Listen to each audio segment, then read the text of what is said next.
విష్ణు విన్యాసంతో దెబ్బతిన్న శ్రీ విష్ణు ఈ సినిమాతోనైనా హిట్ కొట్టిండా లేదా? Mrityunjaya movie review starring by Sri Vishnu, Monica Reba John, directed by Kiran Shah. ఇక ప్లాట్ ఏంటంటే, హీరో ఒక న్యూస్ పేపర్ కంపెనీలో పనిచేస్తూ ఉంటాడు. ఇక తన పని ఏంటంటే, ఎవరైనా చచ్చిపోతే వాళ్ళ ఇంటికి వెళ్ళి మాయ మాటలు చెప్పి వాళ్ళ పేపర్లు ఆడబడేలా చేయడం. గట్లోక ఇంటికి పోయిన మన హీరో కథ ఎలా మలుపు తిరిగిందనేది మీరు ఈ సినిమాలో చూస్తారు. ఇది ఒక mind game crime investigation thriller. సినిమాలో చాలా లూప్స్ అండ్ సెటప్స్ పెట్టుకోరు, వాటికి తగ్గట్టు పే ఆఫ్ ఇచ్చిర్రు.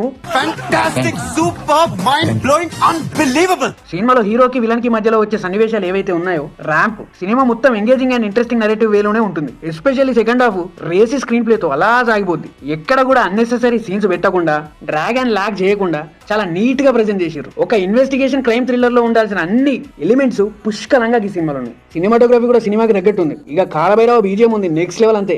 ఎడిటింగ్ అయితే టూ గుడ్ ఉంది, ఎక్కడ అన్నెసెసరీ అనిపించదు. ఇన్ఫాక్ట్ స్క్రీన్ ప్లేకి తగ్గట్టు ఎడిటింగ్ లో ఏదో మ్యాజిక్ చేశారు. ఇనిషియల్ పొజిషన్స్ లో సినిమా కొంచెం నిమ్మగించింది, కొంచెం అక్కడక్కడ ఏదో డైవర్ట్ చేసిన ఫీల్ వస్తుంది తప్ప మిగిలిన సినిమా మొత్తం ఇట్ వాస్ ఫెంటాస్టిక్.